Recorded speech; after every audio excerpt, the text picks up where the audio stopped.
अल्लाहुम्मा सल्ली अला मुहम्मद व अला आलि मुहम्मद व बारिक व सल्लिम। अल्लाहुम्मा सल्ली अला मुहम्मद व अला आलि मुहम्मद कमा तुहिब्बु व तर्ज़ा। या रब्बि सल्ली व सल्लिम दाइमन अबदन अला हबीबिका खैरिल खल्क़ि कुल्लिहिम। हर दर्द की दवा दरूद है। इंसान जब प्यारे नबी मोहम्मद रसूलुल्लाह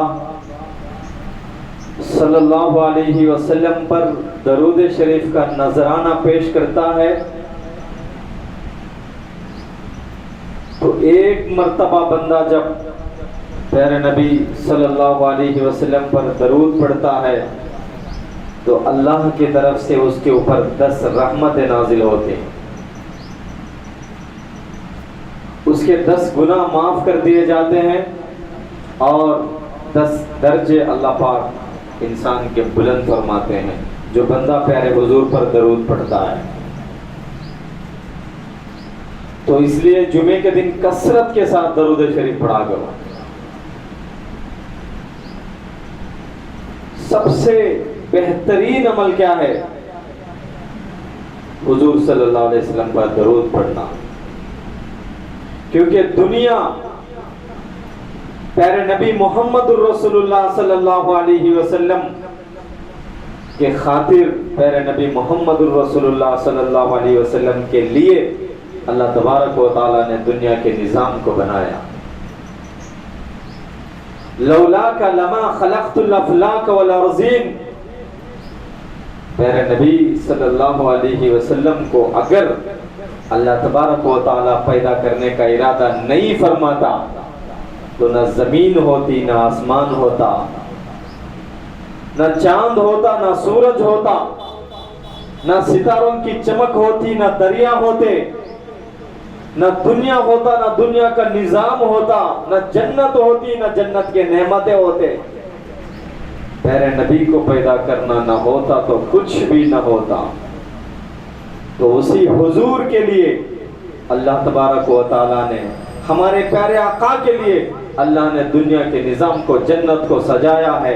उस हुजूर पर जब बंदा दरूद पढ़ता है तो अल्लाह बंदे के दिल को इत्मीनान अता फरमाता है, दिलों को सुकून बख्शता है।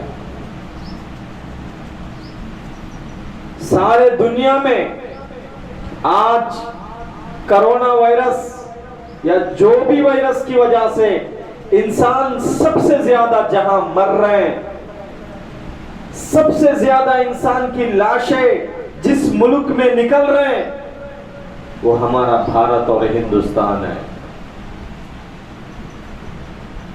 आज सारे दुनिया में इंसान ऑक्सीजन के लिए जिस कंट्री में परेशान हो रहे हैं, दिल्ली में, यूपी में, उत्तर प्रदेश में, उत्तराखंड में, गुजरात में, हिंदुस्तान भर में आज लोग कोरोना वायरस की वजह से परेशान हो रहे हैं। 20-20 साल के बच्चे, 25-25 साल की उम्र के लोग, बूढ़े, हिंदू, मुस्लिम, क्रिश्चियन, दलित, हर मजहब से ताल्लुक रखने वाले लोग इस भारत में कोरोना वायरस की वजह से परेशान है, दिल बेसुकून है।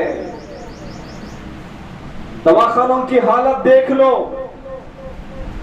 अस्पतालों की हालत देख लो। अस्पतालों में बेड नहीं मिल रहे उन लोगों के लिए। अगर बेड भी मिल जाए तो ट्रीटमेंट नहीं है सही माने में। सरकारी अस्पतालों में, गवर्नमेंट अस्पतालों में कोई बेड मिलने का नामो निशान नहीं है।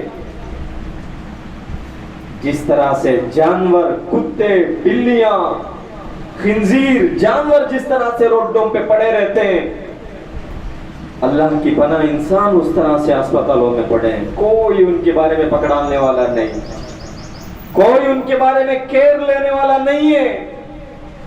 आज हमारी हिंदुस्तान की हालत है। प्राइवेट अस्पतालों में जाओ, प्राइवेट हॉस्पिटल्स में एक रोज का बेड 75,000, 1 लाख रुपया एक रोज का फीस, 10 दिन अस्पताल से बाहर आए, 10 दिन के बाद तो 10 लाख रुपया उसका खर्च होता है, जान की कोई गारंटी नहीं। हिंदुस्तान के मुसलमान, हिंदुस्तान के हिंदू, इस मुल्क के क्रिश्चियन और दलित इतने परेशान क्यों हैं?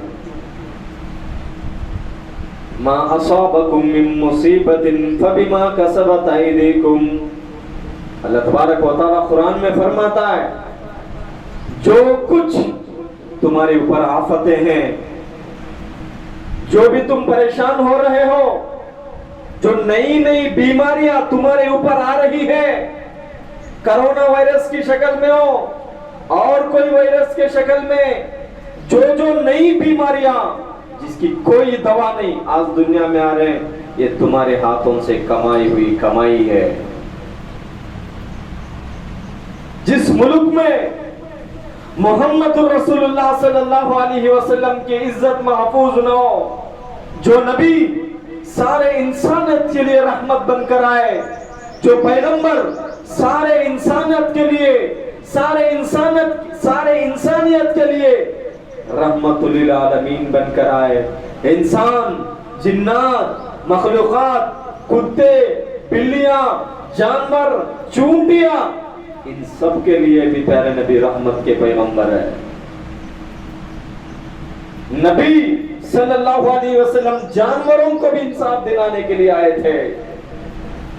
कोई ऊंट पर ज्यादती न करे, जितना तुम चारा जानवर को डालते हो उतना ही काम लेना होगा, इससे ज्यादा काम तुम ऊंट से, जानवर से भी नहीं ले सकते। गधे को तुम जितना चारा डालते हो इतना ही काम लेना, एक गधे के ऊपर भी तुम जुल्म नहीं कर सकते। ये इस्लाम की तालीम है, मोहम्मद रसूलुल्लाह सल्लल्लाहु अलैहि वसल्लम की तालीमात है। प्यारे हुजूर सल्लल्लाहु अलैहि वसल्लम ने फरमाया, दरख्तों के पास पेशाब न करो, दरख्तों के पास, झाड़ों के पास पेशाब न करो, चूंटियों के जहां घर है वहां पेशाब न करो। तुम्हारे पेशाब करने की वजह से जानवरों को तकलीफ होती है, चूंटियों को तकलीफ होती है, छोटे छोटे जानवरों को तकलीफ हो सकती है। अल्लाह के नबी जानवरों का भी ख्याल फरमाए थे। आज हिंदुस्तान में कई लोग कुछ महीनों से प्यारे नबी मोहम्मद रसूलुल्लाह की शान में गुस्ताखी कर रहे हैं। इंडियन प्रेस क्लब में बैठकर एक जानवर, एक बेहया आदमी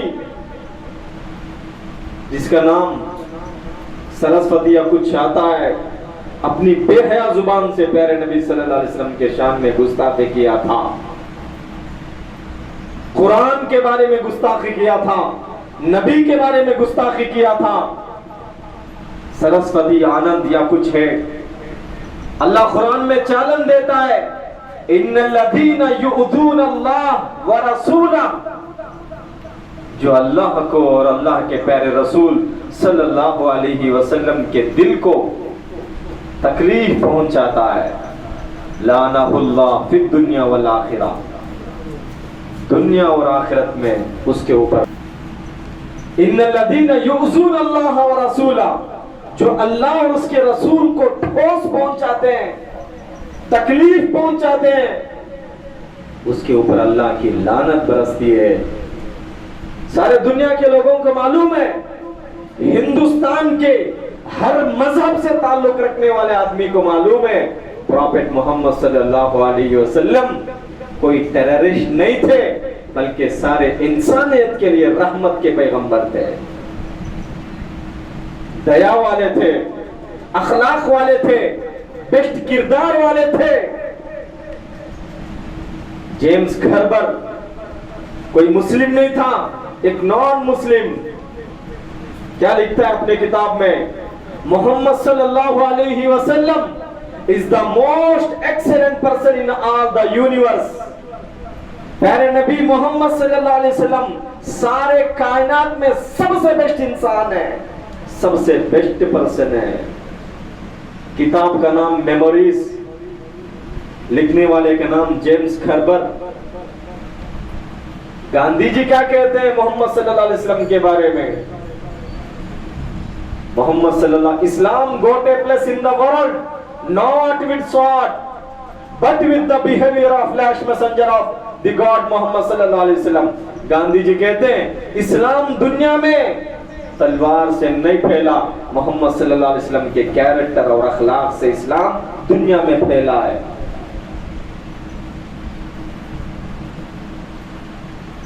कितने किताबों में प्रॉफेट मोहम्मद सल्लल्लाहु अलैहि वसल्लम का तज़किरा है, उनके अखलाक के बारे में, उनके कैरेक्टर के बारे में सारी दुनिया जानती है।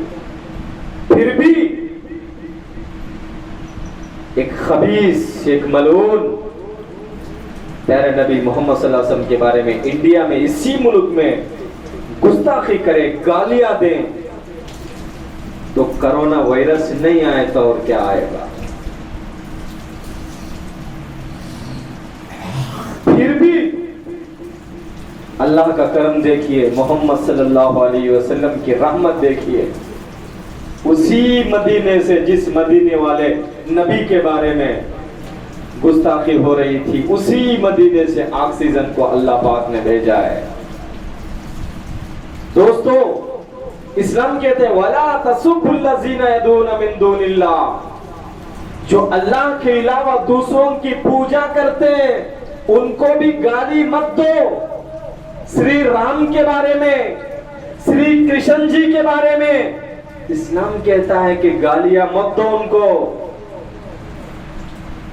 इस्लाम का ये ऑर्डर है। मुसलमान को चाहिए कि किसी गैरुल्लाह, जो बुद्ध, जो कुछ भी है, श्री राम जी हो, श्री कृष्ण जी, उनको गाली न दे। और सारे इंसानियत को चाहिए, सारे मज़ाहिब से ताल्लुक रखने वालों को चाहिए मोहम्मद रसूलुल्लाह सल्लल्लाहु अलैहि वसल्लम और कुरान हो, इसके बारे में जुबान न खोले।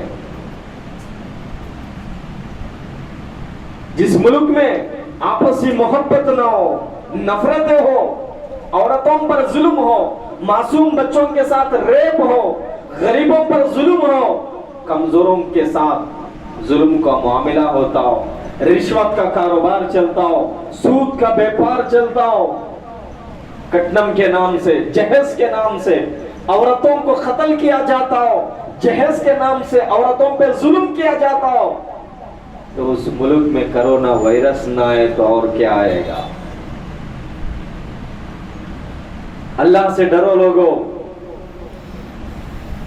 कोरोना वायरस से तुम आज जितना डर रहे हो, इतना अगर तुम अल्लाह से डरोगे तो दुनिया की कोई ताकत तुम्हारा कुछ नहीं बिगाड़ सकती।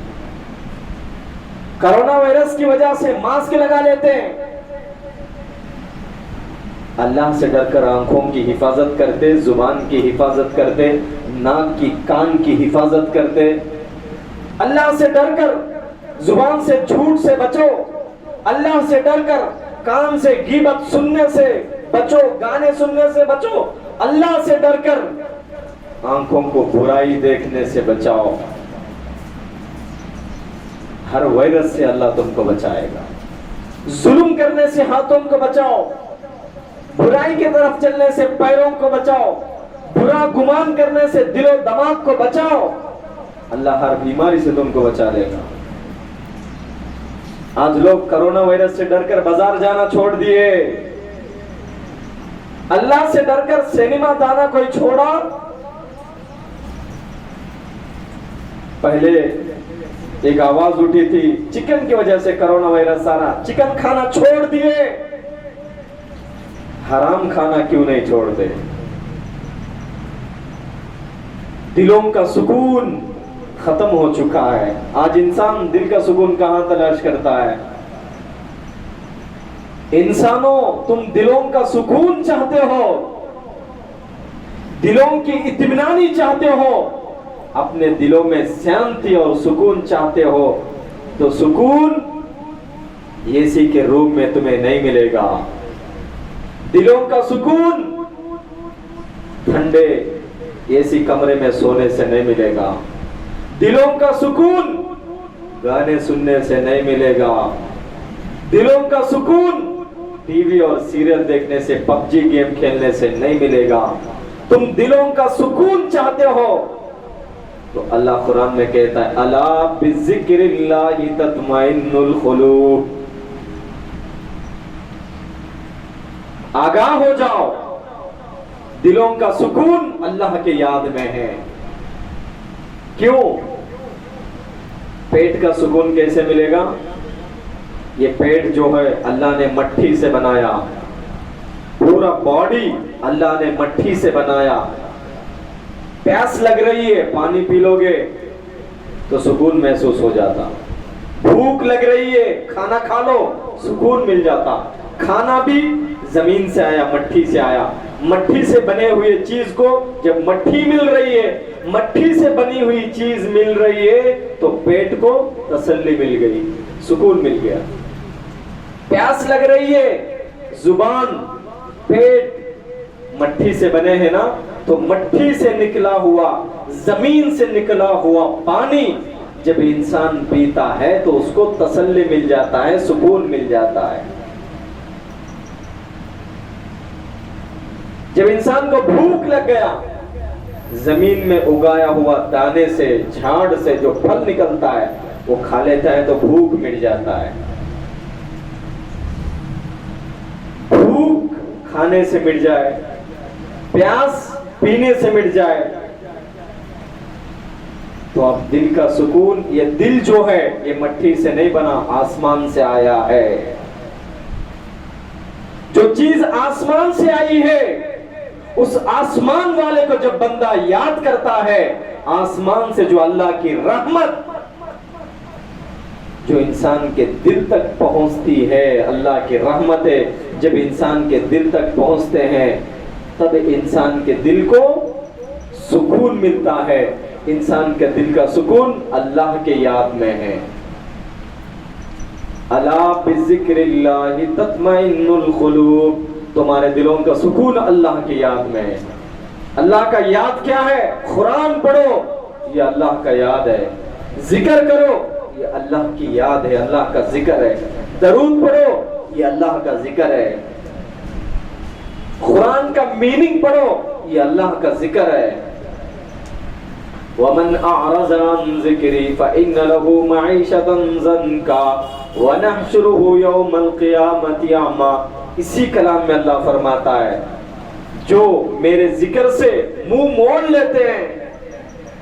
तुम सोचते हो कि कार और बंगले में दिलों का सुकून है, तुम सोचते हो कि पैसों में दिल का सुकून है, तुम सोचते हो कि बड़े बड़े बंगलों में दिलों का सुकून है, तुम सोचते हो कि एसी कार में तुम्हारा सुकून है, तुम सोचते हो कि एयर कंडीशन में तुम्हारा सुकून है, तुम सोचते हो कि बैंक बैलेंस में तुम्हारा सुकून है।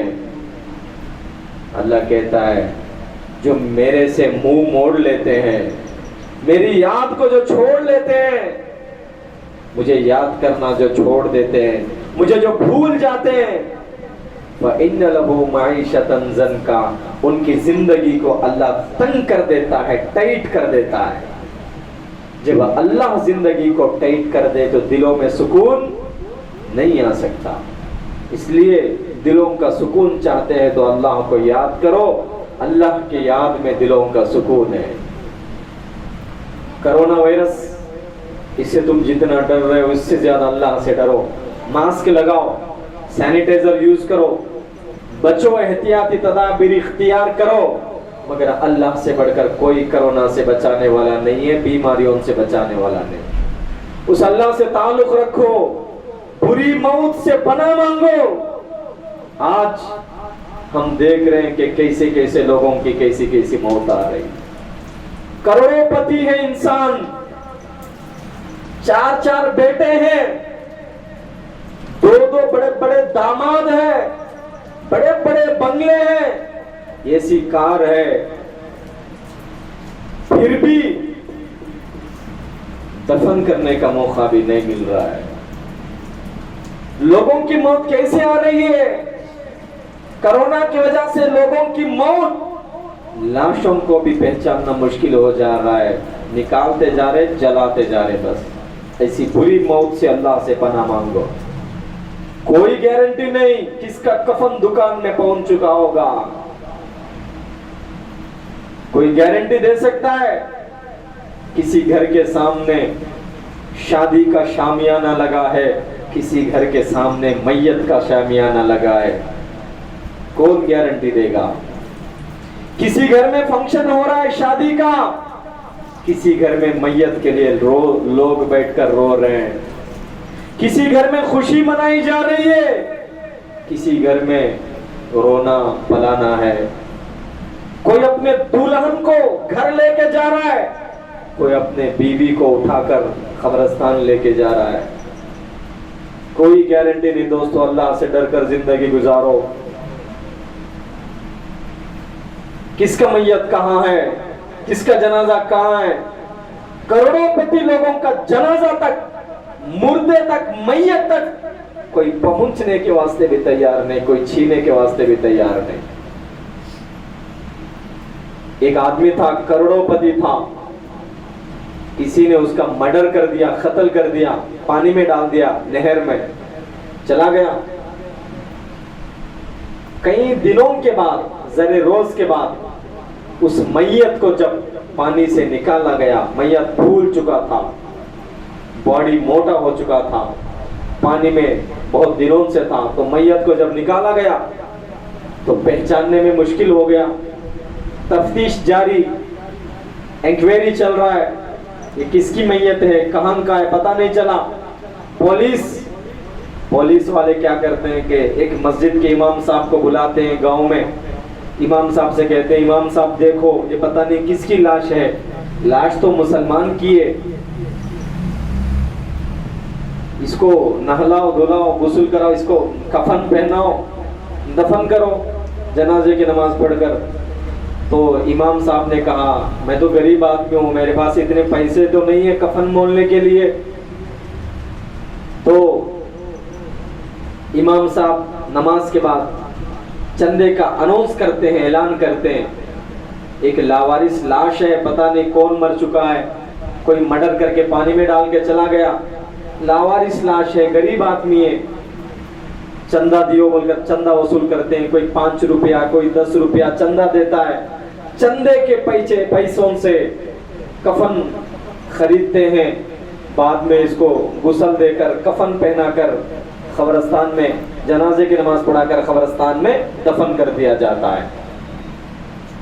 जब कब्रिस्तान में दफन कर आते हैं, इंक्वायरी जारी थी, इंक्वायरी होने के बाद जर्रे दिनों के बाद पता चलता है जो आदमी मर चुका था, जिस आदमी के जनाजे के लिए कफन चंदा कर 5-10 रुपया कफन दिया गया था, वो आदमी एक गांव का बड़ा आदमी था, करोड़ोंपति था, 4 उसके बेटे थे, उसके बैंक में करोड़ों का पैसा था, बहुत ही बड़ा बंगला था, उसके घर के पास बड़ा गार्डन था, फ्रूट का, फूलों का, फ्रूट्स का। इतना करोड़ोंपति आदमी का जनाजे में उसके बच्चे भी शरीक नहीं हो सके, कफन भी नहीं दे सके, कफन के लिए भी चंदा करना पड़ा। पता नहीं किसकी मौत कहां लिखी है, किसका जनाजा कौन उठाने वाला है, किसको कहां पे कफन मिलने वाला है। आज भी हम पैसों के चक्कर में, दौलत के चक्कर में, अय्याशी के चक्कर में, माल दौलत के चक्कर में लोगों को डुबा कर कमाना चाहते हैं। हलाल रोजी कमाओ, जो अल्लाह ने तुमको पैदा किया उस अल्लाह को राजी करो, उसके सामने सजदा करो, खुदा के सिवा किसी के सामने सजदा ना करो, उसको याद करो, तुम्हारे दिलों का सुकून है। अच्छी मौत अल्लाह से मांगो, कोरोना से पनाह मांगो। अल्लाह हम सबको कोरोना की मौत से सारे उम्मत की हिफाजत फरमाए, सारे उम्मत मुस्लिमा की हिफाजत फरमाए। अल्लाह हम सबको कामयाबी अता फरमाए, अल्लाह और उसके रसूल की रजामंदी अता फरमाए। आमीन व आखिर दावाना अनिल हम्दुलिल्लाहि रब्बिल आलमीन।